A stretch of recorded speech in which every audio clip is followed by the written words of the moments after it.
In a small half-lit laboratory in Paris, 1911, a woman stands at a battered table, her eyes fixed on a glass vessel aglow with blue light, radium, distilled through years of labor and sacrifice.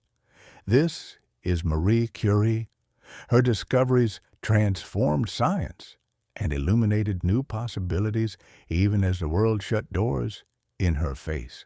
Tonight, on Echoes Through Time, we follow Leo, our curious time traveler, into the Parisian universe of Madame Curie.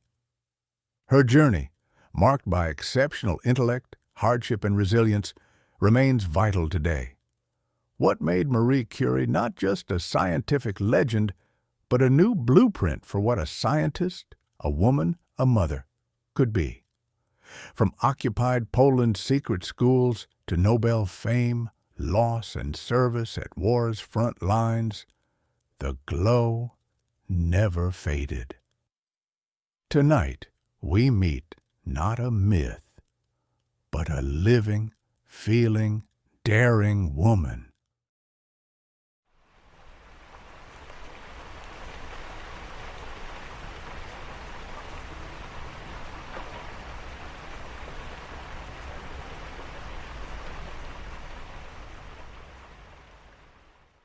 It's a sharp autumn evening, Rue d'Ulm, 1911. A mist blankets the cobblestones, catching the gaslights and turning each puddle gold.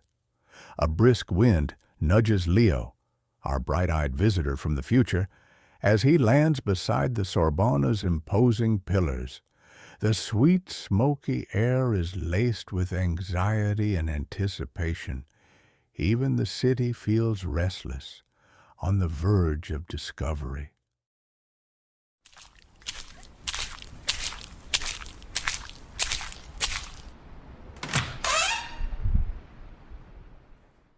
Inside a plain door, past rows of coats and boots, is Curie's makeshift domain, equal parts laboratory and sanctuary.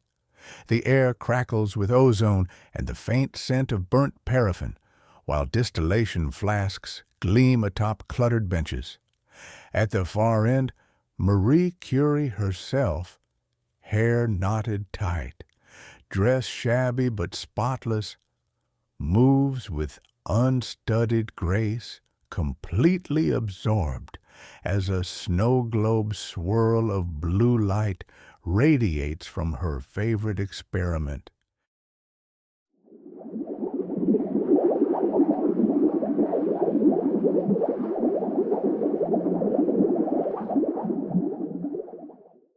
Bonsoir, Madame Curie. I hope I'm not interrupting. This room, it's like a cathedral for science. I knew about your radium, but I didn't expect it to be luminous. Bonsoir. You're a new student? Your accent is curious. But yes, radium's glow is a reminder that the smallest particles conceal the greatest mysteries. Please stay clear of that bench. The beauty of radium does not mean it is safe. I promise I won't try to touch. In my day, we use so many safety barriers, there's almost more shield than scientists. But I have to ask, are those test tubes really that dangerous? Or is that just a legend? They are dangerous, though the risks were unknown at first. Pierre and I carried samples in our pockets, even left vials in drawers, entranced by their bluish shimmer. Our ignorance, romantic, I fear. Now I handle these substances with more caution, though even the air glows in this room from years of work. It's like living inside a science textbook, mixed with an adventure novel. Marie, growing up in Poland, did you ever dream you would discover new elements? Or was your ambition more plain? My ambition was to learn. In Russian-occupied Warsaw, that was a rebellion. My father, a teacher dismissed for Polish sympathies, kept our curious minds fed with battered textbooks and homemade experiments. My mother's school insisted on discipline and duty, but her early death taught me how fragile everything is, and how essential it is to strive, if only to honor what we lose. That's incredibly powerful. Learning is rebellion. You've mentioned before that knowledge was both shelter and resistance. Did you know, as a girl in the Flying University, that your curiosity put your whole family at risk? We felt it, certainly. Polish culture, language, scientific debate, all forbidden in public. We met in cramped parlors, changed locations weekly, trusted only the bravest teachers. The risks were real: expulsion, disgrace, even exile for our families. Yet, nothing felt more urgent. To learn was to rebel, yes, but also to become fully alive. What was the atmosphere like at those secret classes? I keep picturing heavy curtains, whispered passwords, students passing notes in code. Some days, yes. Other days, it was ordinary. A poetry lesson beside a cracked window. A physics problem solved on a flour sack. The air was thick with both fear and the intense joy that comes from learning together against the odds. My friends and I still speak of those days with awe and longing. Did you have any close calls? Moments when you almost got caught by the authorities? Once, a Russian officer appeared unexpectedly while we were discussing Polish literature. Our professor quickly switched to explaining household accounts, and we all pretended to be at a social gathering. The officer was suspicious but had no proof. Another time, we had to disperse rapidly through back doors when someone warned us of an impending raid. We carried only one book each, easier to hide beneath clothing. Those close calls sound terrifying. And yet you persisted. What subjects fascinated you most during those clandestine studies? Were you already drawn to physics and chemistry? My interests were broad then. I consumed mathematics, physics, sociology, literature with equal hunger. But yes, the natural sciences called to me most strongly. There was something deeply appealing about their order and precision, especially in a world where social rules seemed arbitrary and unjust. The laboratory, even an imagined one, was a place where truth could not be censored. Was there a particular moment or person that made you certain science would be your path? My father most of all. He lost his teaching position and much of our family fortune due to his Polish patriotism, yet he never abandoned his scientific curiosity. He kept physics apparatus at home, a barometer, test tubes, small magnets, and would demonstrate principles to us children. When official education was inadequate, he taught us himself. His passion remained undimmed by political realities. I wanted that kind of internal freedom. Your father sounds remarkable. What were some of the demonstrations he would show you? Those early sparks of scientific wonder must have been magical. Oh, these are cherished memories. He would create a simple electric circuit with zinc plates, copper wire, and salt water, showing us how invisible forces could make a compass needle jump. Another time, he set up a small prism in the sunlight, filling our modest apartment with rainbows. He taught us to observe the stars with a small telescope, explaining planetary motion, while the Russian patrols passed below our windows. Each demonstration was an act of resistance, teaching us that nature's laws transcend human tyranny. Did your siblings share your scientific enthusiasm? Each in different ways. My sister Bronisława chose medicine. We later made a pact that I would work to support her studies in Paris. Then she would do the same for me. My brother Józef became a doctor too. Even my sister Helena, though not a scientist, shared our belief that knowledge could transform Poland's future. My oldest sister Zofia, so bright and promising, died of typhus when I was young. A cruel reminder of how science could potentially prevent such tragedies, if only we understood more. In those early years, you lost your sister Zofia and your mother. It must have been almost unbearable. Did those losses make you more determined, or did you ever feel like giving up? Grief is a silent tutor. I resolved that the best tribute to their memory was to persist, never out of bitterness, but out of hope that knowledge could ease human suffering. if only a little. When my elder sister Bronisława went to Paris and I stayed behind, we promised each other we'd build a path for both. That pact sustained us both for years. You worked as a governess to help finance Bronisława's studies, right? What was it like? Living apart from family, teaching wealthy children, and secretly peasant children too. Isolating, sometimes humiliating. The social distance was vast. Appropriate for a poor noble's daughter was to serve but never belong. I read textbooks in the attic, sometimes conducted crude chemistry in a shed with the help of a kindly factory manager. I fell in love once, Kazimierz, though it was doomed from the start. I remember most, though, teaching peasant children to read. That, to me, was as necessary as any scientific work. Tell me more about that secret teaching. It seems like rebellion was in your blood long before you were challenging scientific orthodoxy. The children would come to a small outhouse near the manor after their farm work. I had to be careful. The Russian authorities punished harshly those who taught Polish literacy. We used tattered primers hidden between pages of approved Russian texts. When officials visited, we would quickly switch to arithmetic, which was less suspicious. The children's hunger for knowledge reminded me of my own, their faces when they first wrote their names. Pure wonder. One little girl walked 5 kilometers each way, even in winter snow. For her, for all of them, this forbidden knowledge meant dignity.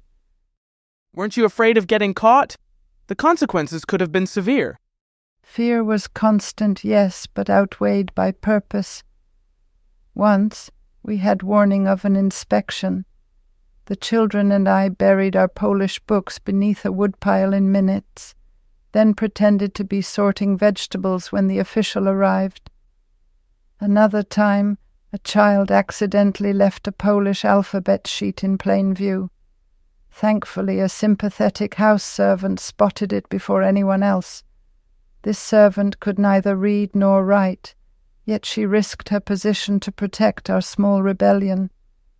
Such quiet courage was common then, ordinary people resisting erasure however they could. You mentioned Kazimierz, a doomed love. What happened there? Kazimierz Żurawski was the son of my employers, a mathematician, brilliant and kind. We shared intellectual passions, rare conversations about science and literature, when others discussed only crops and weather. We fell deeply in love, planned a future. But his parents discovered our attachment and promptly refused. I was merely an employee, without fortune or position, unsuitable for their son. He did not fight their verdict strongly enough. The pain was considerable. I threw myself into more work, more books, more teaching. Perhaps that heartbreak further hardened my resolve to pursue a career rather than conventional domesticity. Did you ever see him again after that? Years later, when I had won my first Nobel Prize, we met in passing. He had become a respected mathematician, I a physicist with some recognition. There was a moment, a glance exchanged that contained all that might have been. But life had carried us to different shores. I have never regretted my path, though I sometimes wonder how different scientific history might have been had we married. Would I have discovered radium? Would Poland have lost a daughter to France? Such questions are interesting but ultimately unanswerable. During those years as a governess, you continued your self-education. How did you manage to study advanced mathematics and physics on your own, with so few resources? Discipline became my closest companion. I rose at dawn to study before my charges awoke, then again late into the night by candlelight. I convinced the estate manager to let me use a corner of his office for experiments, simple ones with household chemicals, testing reactions. My father sent textbooks when possible, and I corresponded with Bronisława about her university lessons. A visiting professor once gave me advanced problems to solve. He was startled by my solutions.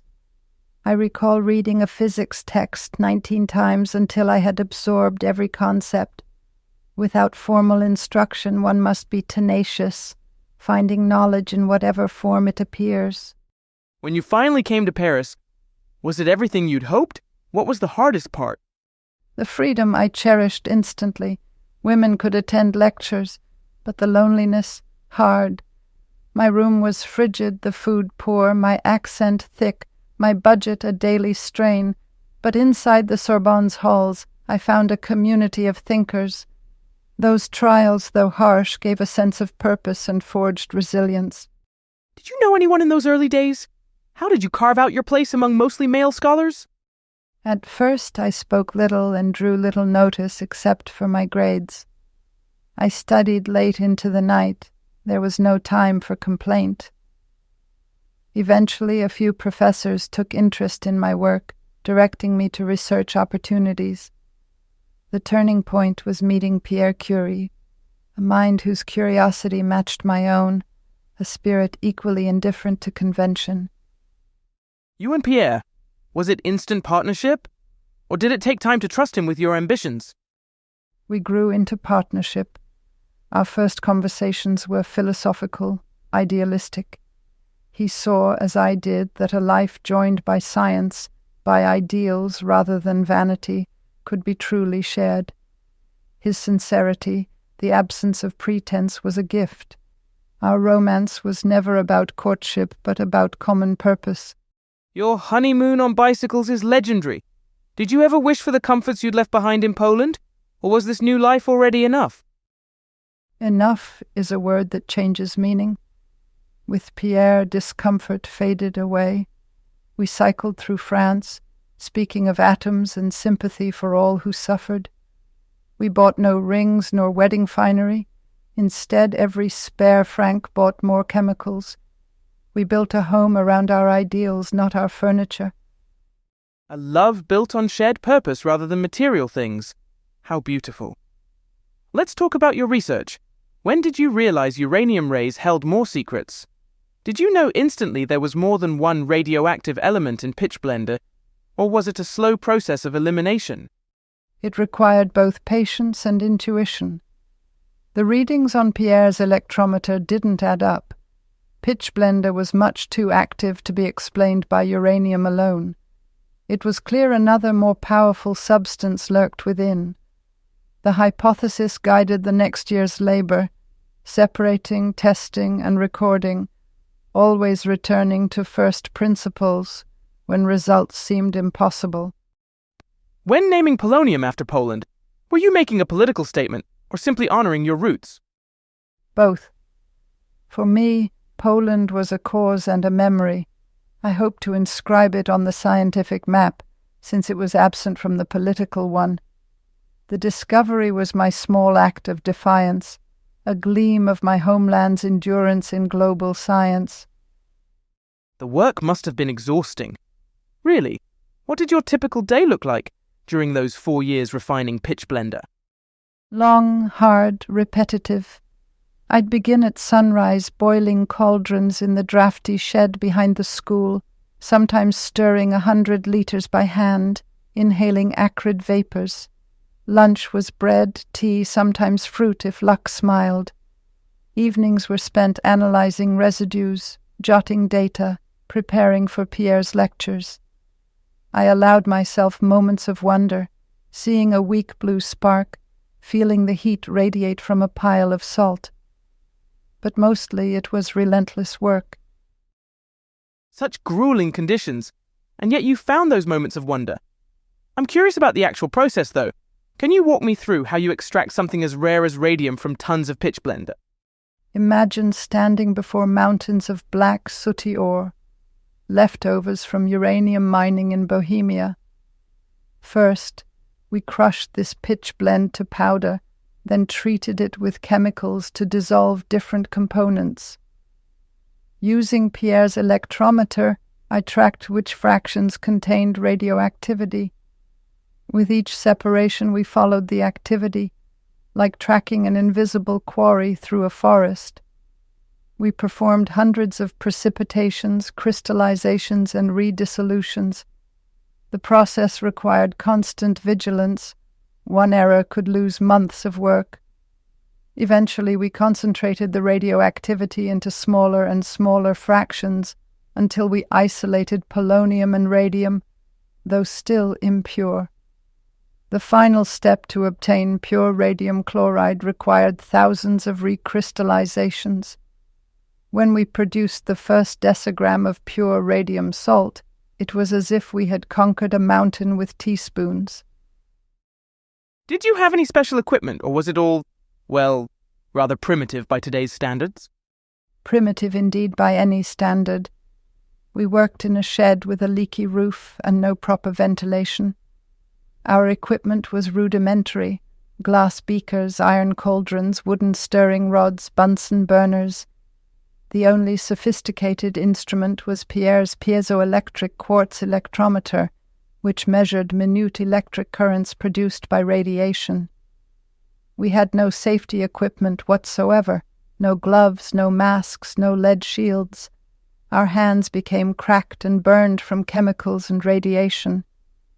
The winter cold was bitter. Sometimes chemicals froze before reactions completed. In summer, the heat made fumes nearly unbearable.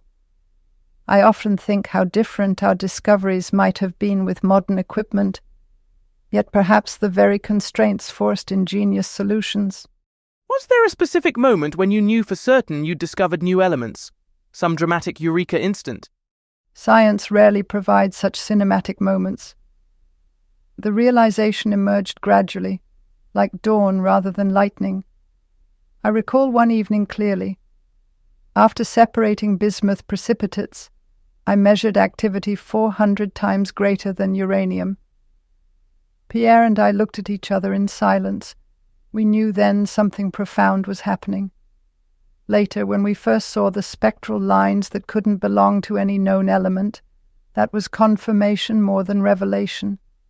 The true eureka came in small increments, watching radium chloride's luminescence grow stronger as we purified it, feeling actual heat emanating from our samples, seeing the spectroscope reveal new lines. Each step reinforced our conviction that these were indeed new elements, emissaries from a world of physics we had only begun to comprehend. That gradual dawn of discovery sounds almost more meaningful than a single eureka moment. I'm curious about the dynamic between you and Pierre. Did you ever disagree, especially about radium's risks, or was yours a perfectly harmonious collaboration? No partnership is perfect. We quarreled occasionally over priorities, over Pierre's absent-minded neglect of dinner, over whether to prioritize measurement or chemistry. But we always returned to mutual curiosity and a shared belief that honesty is the only path to knowledge. It wasn't harmony, it was trust. Your sixth sense for scientific rigor is dazzling. How did you verify the existence of new elements? What convinced you, and finally convinced the world? Replicability. I could measure enhanced activity reliably. If polonium or radium was present, it registered the same on Pierre's electrometer every time, regardless of chemical form. Eventually, I succeeded in producing enough pure radium chloride to weigh it directly, confirming its atomic mass and chemical behavior. That, plus emission spectra, settled all doubt. It's said the Curies turned down patents on your processes and stayed poor while others profited handsomely from radium. Did you regret it, watching the radium boom unfold? No. We considered knowledge a common good. To patent would have meant slowing the progress of medicine and research. My only regret is that this principle is not more widely practiced. Still, we managed. True science asks one's whole commitment, never expecting luxury. After your first Nobel, your family became infamous for shunning attention. Why? Was it humility or self-preservation? Both. I loathed public spectacles, and Pierre had no patience for distraction from work. Honors were accidental. Our funds, for the most part, went back to the laboratory, or to support colleagues in need. Our joy was in discovery, not recognition. That focus on the work itself rather than recognition is rare. Your second Nobel in chemistry must have been another challenge. You're the only person to win in 2 sciences. Did you ever allow yourself to celebrate? Or did controversy cast a shadow? The year was difficult. My candidacy for the French Academy of Sciences drew attacks, sexist, xenophobic, sometimes anti-Semitic, though I am not Jewish. Then came the Langevin scandal in the press, when the committee urged me to decline the Nobel or collect it quietly.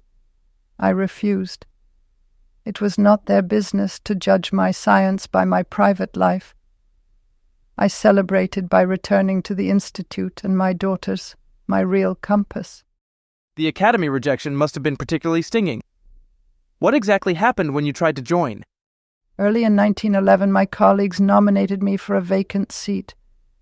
Instantly, a fraction of the Academy mobilized against me, not on scientific grounds, but because I was a woman and foreign-born.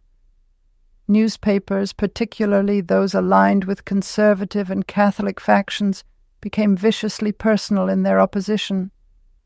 One wrote that women cannot reason scientifically, another that my immigrant Jewishness disqualified me, though I am neither immigrant nor Jewish.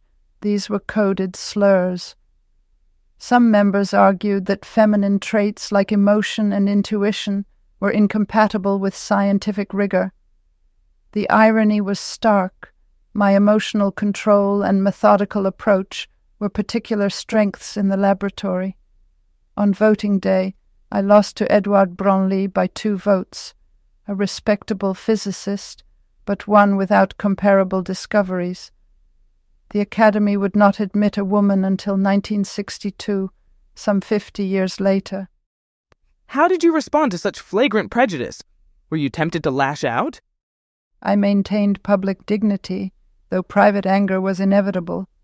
My response was to redouble my scientific work, let results answer baseless criticism. I did, however, write to close friends expressing bitterness that science itself was tainted by such prejudice. I recall writing, "I believe the intellectual development of women is crucial for the elevation of all humanity. I am disturbed by the suggestion that scientific truth somehow varies with gender." My laboratory remained open to qualified women scientists. That was my most meaningful response. Why waste energy shouting at walls when one can build doors instead? And then, just as that controversy was fading, the newspapers started attacking your personal life, the Langevin affair. That must have been traumatic. It was a tempest of stunning viciousness. Paul Langevin was Pierre's former student, then a colleague, a brilliant physicist in an unhappy marriage. We had grown close, sharing intellectual and perhaps personal bonds. His wife hired someone to steal private letters between us, then leaked them to predatory newspapers. Headlines screamed Polish homewrecker, suggesting I had destroyed a virtuous French family. Crowds gathered outside my home, shouting terrible things. My daughters, then aged 7 and 14, were traumatized. Scientists who had supported me suddenly vanished. The tone combined xenophobia, misogyny, and moral puritanism, a devastating combination. It coincided precisely with the announcement of my second Nobel Prize, so that my highest professional achievement was drowned in personal attack. The Nobel Committee even suggested you decline the prize, didn't they? How did you respond to that? Yes, Svante Arrhenius wrote suggesting I not attend the ceremony until the situation clarified. My response was firm. The prize has been awarded for the discovery of radium and polonium. I believe there is no connection between my scientific work and personal life. I cannot agree that appreciation of scientific research should be influenced by slander concerning private life. I would not allow gossip to diminish years of scientific labor.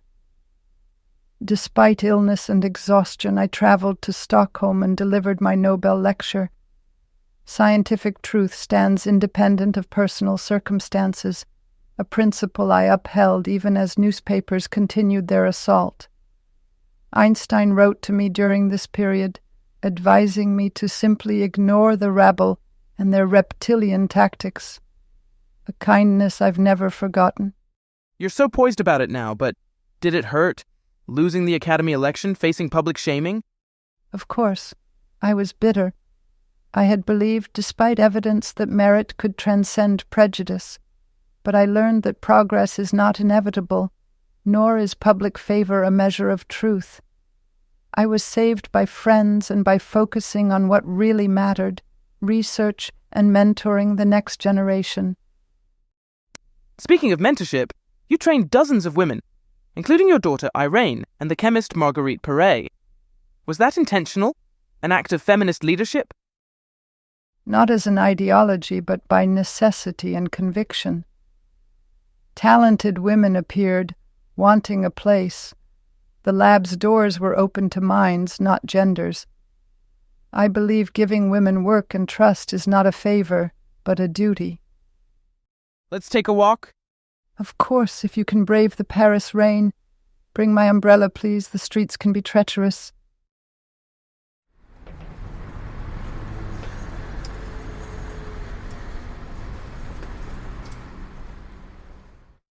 You still walk these streets every day, even with all your achievements? Absolutely. Fresh air and movement clear the mind. Pierre and I discussed science on long walks. My daughters and I walk in the park whenever possible, though I fear my schedule is always against such pleasures. In your home life, are you strict, easygoing, or just very absent-minded like so many scientists? A mix, I suppose.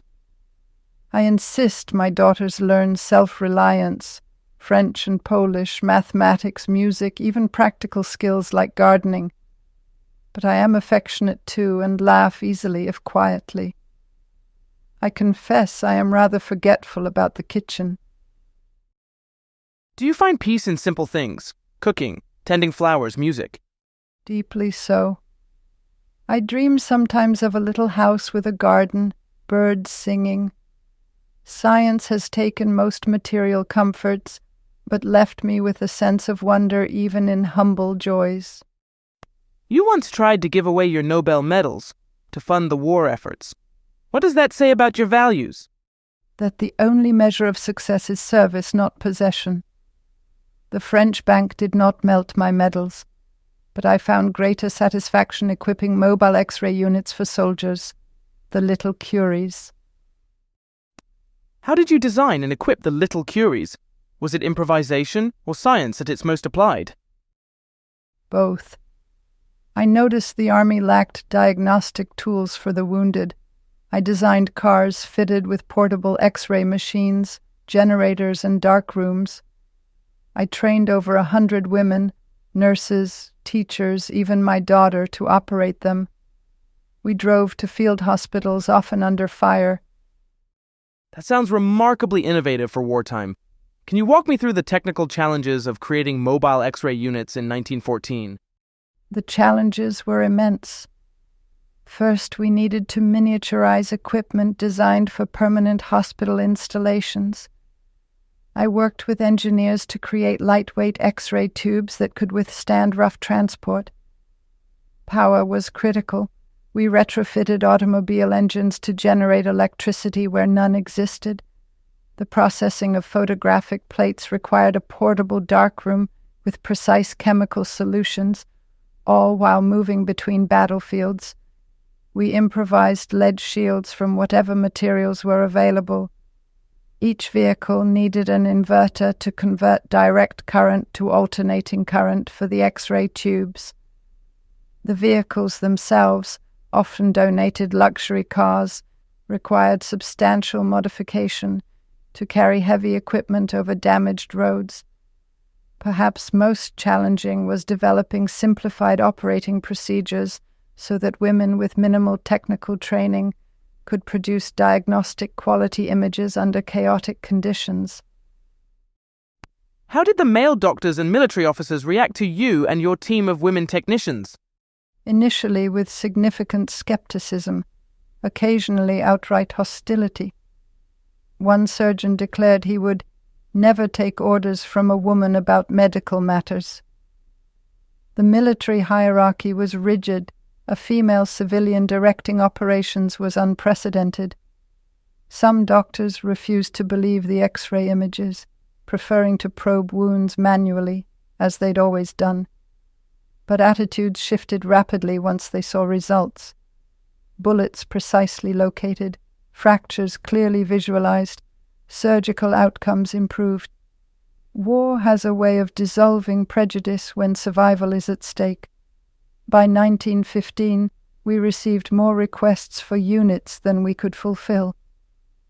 Eventually, some of the same officers who had dismissed us became our strongest advocates, requesting female radiographers by name. My daughter Irene, just 17, earned such respect at one field hospital that surgeons wouldn't operate without her radiographs. Did you ever face dangerous situations on the front lines? It must have been terrifying at times. Danger was constant.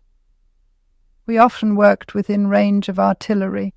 I recall one afternoon when shells landed so close that our X-ray plates were shattered by the concussion, yet we continued working. Once, near Ypres, our unit was caught in a gas attack. We fitted wounded men with masks before ourselves. The roads were treacherous. I learned to drive our vehicle through cratered landscapes, sometimes at night without lights to avoid becoming targets. Disease was rampant in field hospitals. I still remember the screams of men having shrapnel removed without adequate anesthesia. We pushed ourselves beyond exhaustion. I once worked 36 hours without rest when casualties poured in after a major offensive. Fear existed, yes, but it seemed insignificant compared to what the soldiers endured. I focused entirely on the task. Each successfully located bullet might save a life or limb. Did your scientific training prepare you for such hands-on medical work? Physics and chemistry were insufficient preparation for the realities of battlefield medicine. I needed to quickly master anatomy, learn to interpret X-ray images of traumatic injuries, understand wound pathology and infection. I took a crash course in radiological technique from a medical colleague, but beyond technical knowledge, nothing prepared us for the human dimension, holding a dying boy's hand, comforting amputees, maintaining composure while examining horrific wounds. Science taught me objectivity and problem-solving. It did not teach me how to wash blood from my coat each evening, or how to write letters to parents of young radiographers who died from typhoid at their posts. Yet science did provide one crucial element, a methodical approach, a belief that applying rational processes could help even in seemingly hopeless circumstances. Were you nervous at the front? A laboratory worker among wounded, bombs, chaos? Terrified sometimes, but also purposeful in a way no laboratory could match. Saving a limb, a life, by finding shrapnel that justified every risk. By war's end, Madame Curie's initiative had X-rayed over 1 million soldiers, modernizing battlefield medicine and earning heartfelt gratitude from troops and doctors alike. Do you miss the front lines in a strange way? The camaraderie, maybe? At times, I miss the united purpose, the urgency, but I do not miss the trauma, the grief, or the deprivation. My peace is in research and in family. Your work led indirectly to atomic science. That's a mixed blessing. Did you ever fear how the energy you studied would be used? I knew from early on that the forces inside atoms were immense. Their use for medicine or for destruction depends on human values. I have faith still that knowledge bends toward healing, not war. Did you ever wish it had stayed a secret, or that somebody else had found it? No. Ignorance is never safer than knowledge. What matters is how we educate and guide one another, what legacy we leave. Speaking of legacy, in the 1920s, you crossed the Atlantic, met American presidents, and helped establish institutes in Poland and France. How did it feel? A simple Warsaw girl welcomed as a hero in two worlds. It was overwhelming. I was deeply grateful for the chance to equip my laboratories with proper radium. The American women's generosity moved me profoundly. I insisted that these gifts serve the scientific community, not any single person, including myself. The American trip must have been quite the contrast to your earlier struggles. Can you tell me more about that journey and the famous radium gift? In 1921, American journalist Missy Melanie organized what she called Marie Curie's Radium Fund. She rallied American women to raise $100,000, an immense sum, to purchase 1 gram of radium for my research. I was reluctant to travel, you understand. Public appearances terrify me far more than laboratory hazards. But necessity prevailed. America received me with extraordinary warmth, parades, ceremonies, honorary degrees. President Harding presented the radium in a White House ceremony. The night before, I discovered the legal deed assigned the radium to me personally. I immediately insisted on amending it. This precious material must belong to science, not to an individual. If I died, it should not be divided among my daughters as inheritance, but remain dedicated to research. The lawyers worked through the night to satisfy my requirement. This wasn't false modesty.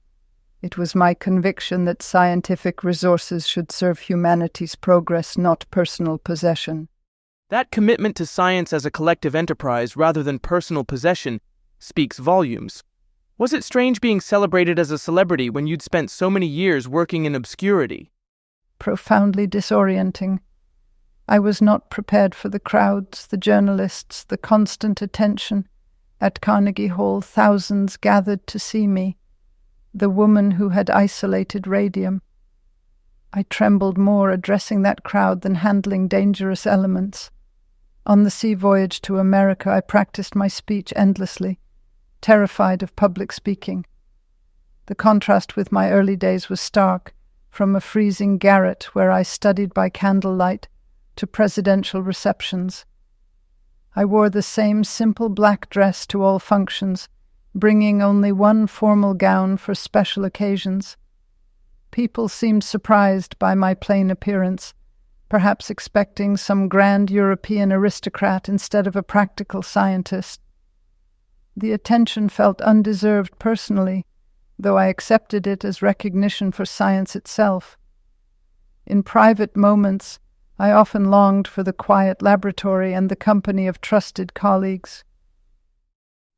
You returned to America again in 1929, this time to secure radium for the Warsaw Institute. Your homeland was finally independent. How significant was that moment?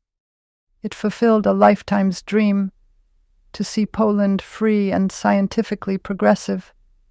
President Hoover presented a check for $50,000 for the Warsaw Radium Institute, again raised largely by American women. By then, I was visibly weakened by years of radiation exposure, my eyesight failing, hands damaged, yet this occasion brought profound joy. The creation of scientific institutes in both my countries represented continuity beyond any individual life. The Warsaw Institute, directed by my sister Bronisława, embodied our childhood pact to advance learning in our homeland. Though Poland had only regained independence in 1918, it was quickly establishing modern scientific facilities. During the ceremony, I thought of my father, who had taught physics in secret during occupation, and how moved he would have been to see this transformation. Despite physical decline, I felt this was perhaps my most meaningful achievement, building bridges between nations through science. Do you think the world finally accepted you, as a scientist, foreigner, woman? Partly. Progress is always partial. The French Academy still bars women. Prejudices evolve rather than vanish, but there are more women now in science and more nations with hope. Every step matters. Every step matters indeed. Looking back at your extraordinary life, let's go back to basics. A speed round? What's one myth about your life you'd love to correct? That I worked alone. My discoveries belong to a network of colleagues, assistants, family, and students. Also, I was never an empire builder. I simply wanted to unlock secrets, wherever they might be. What about dangers? Did you knowingly risk your health for discovery? Never knowingly. We did not understand the risks. Sickness seemed a small price at the time, but hindsight is a stern teacher. Your notebooks are still radioactive even now. Does that make you proud or worried? A little of both. It is a curious monument, a tangible reminder that science always outlives those who pursue it. A living legacy, quite literally. You once said, "One never notices what has been done. One can only see what remains to be done." Why is it so hard to celebrate the present? Because science is endless. Each question unlocks another. I never wanted to become an idol. I preferred to stay busy, learning, mentoring, and searching. Is it true that you dreaded public speaking more than handling radium? Absolutely true. I trembled facing a crowd more than handling dangerous chemicals. Introversion is a blessing in the laboratory, but a hindrance in the spotlight. You showed the world what women can do. Dozens followed in your path. What would you tell them if you could address all the world's aspiring scientists? Go forward without looking back. Scrutiny and slander are temporary. Integrity and truth are everlasting. Do not think your gender or your origin should ever bar you from seeking knowledge. You have 2 daughters with very different callings. What's your most important lesson for them? Independence, honesty, and empathy. Irene pursued chemistry naturally. Eve found her voice in music and words. I am proud they both live with curiosity and kindness. You knew Einstein early. What did you admire about him? His humility and his irrepressible joy in questions no one else dared ask. Our friendship endured rough times because he judged with his own mind, not public rumor. If you could redo one scientific experiment from your career, knowing what you know now, which would it be and why? The earliest work on radium's effects. I wish we had better instruments or foresight. I'd prioritize safety and design clearer warnings. Let's return to your modest home. Can we peek into your daily routine? Are you always at the lab? Yes, unless tending to my daughters. I rise before dawn, prepare a simple breakfast, walk to the laboratory whether rain or shine, and work, teaching, administrating, experimenting, often until dusk. Evenings are for family, reading, or napping over a notebook. Did you ever envy scientists with more resources? Or men who could simply focus without juggling family and finances? At times, but hardship made me inventive, focused my effort. I cannot imagine my discoveries without the struggle that shaped me. As you age, are you optimistic or worried about science's future? I'm cautious but hopeful. Science, I believe, trends toward light so long as it serves humanity, not only power. I find your cautious optimism inspiring. Science has progressed incredibly fast in your lifetime, from classical physics to quantum theory, from simple chemistry to nuclear understanding. Does the pace of change ever concern you? The acceleration is remarkable, yes. When I began studying, atoms were considered indivisible. Now we probe their interior architecture. The quantum theories emerging from younger physicists like Bohr and Heisenberg suggest a subatomic world stranger than we imagined. Such rapid transformation demands both enthusiasm and vigilance. I worry sometimes that technological application races ahead of ethical consideration, that we build because we can, without asking if we should. Yet the potential for good is immense. Medical radiology saves countless lives. Materials science creates new possibilities. What concerns me most is not scientific progress itself, but whether our moral and social development keeps pace. Knowledge increases power. Wisdom must guide its use. On balance, I remain optimistic that human curiosity, properly channeled, leads toward enlightenment rather than destruction. That balance between advancement and wisdom is crucial, as you say. Your work laid foundations for nuclear science, which eventually led to both power plants and weapons. If you could speak to future scientists about this double-edged sword, what would you say? I would urge them to remember that nature's forces are morally neutral. It is human intention that determines their impact. The same atomic principles that can destroy cities can also diagnose disease, generate clean energy, or reveal cosmic origins. Choose carefully which applications you develop. Resist pressure to weaponize discovery. Science should heal rather than harm. I would remind them that cooperation across borders produced our greatest insights. The laws of physics recognize no nationality. Most importantly, I would ask them to maintain humility.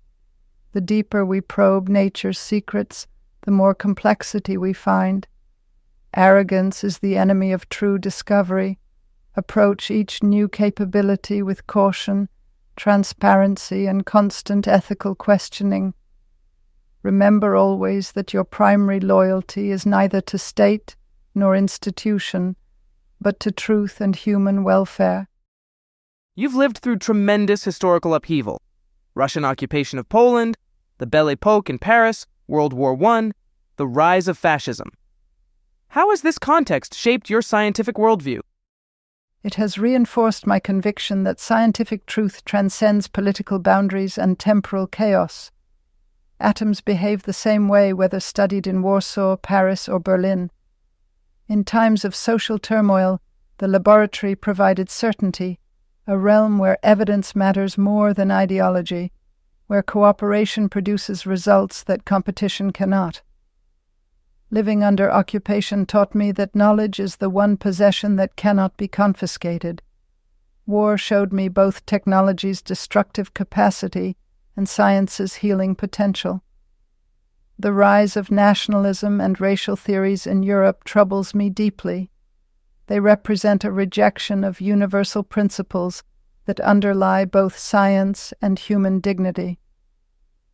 Perhaps my greatest insight from these historical shifts is that progress is never guaranteed. Each generation must defend rationality, evidence, and international collaboration against forces of unreason and division. Science at its best serves as a universal language when political discourse fails. What a profound perspective on science as a universal language. Given all these experiences and barriers you've faced as a woman in science, do you think things are improving for the next generation of female scientists? Progress exists, but remains fragile and incomplete. More women now study at universities. More laboratories accept female researchers. More scientific societies reluctantly admit women members. Yet systemic barriers persist. Unequal funding, biased evaluation, exclusion from leadership. In my laboratory, I have trained many talented women scientists, seeing firsthand their capabilities when given opportunity. Lise Meitner, Irène Joliot-Curie, Marguerite Perret. These names and others will soon be familiar to the scientific world. What frustrates me is not just the waste of female talent, but the narrowing of science itself when it excludes half of humanity's perspective. The work becomes both less just and less complete. I believe change will continue, but it requires both institutional reform and personal courage from women who persist despite obstacles.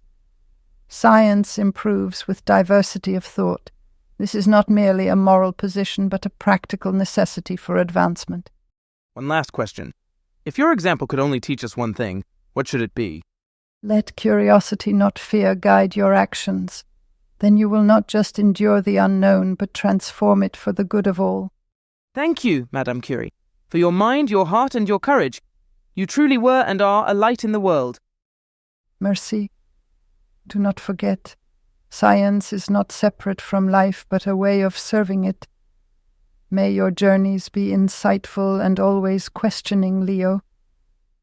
As Paris surrenders to a quiet dawn, the blue glow in Curie's lab is joined by a soft golden sunrise. Two kinds of light, both hard-won, both enduring. In the stories of those who dared to ask, why not? Hope always finds a way.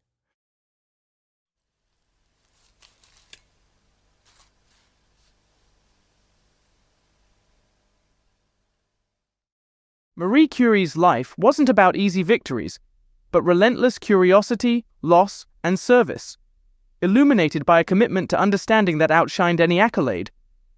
From Polish resistance to Parisian triumph, her example endures, not to seek fame, but to serve others. She didn't just break barriers. She invited us all to join her.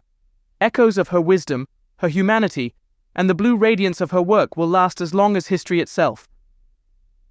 Thank you, Madame Curie. You've traveled with us through epochs and heartbeats, crossing Warsaw's secret schools, Paris's rain-streaked nights, and the electrified hopes of the 20th century.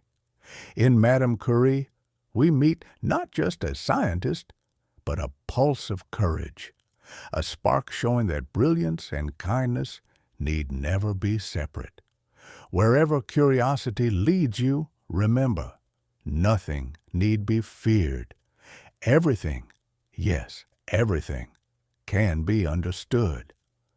Until next time, this is Echoes Through Time.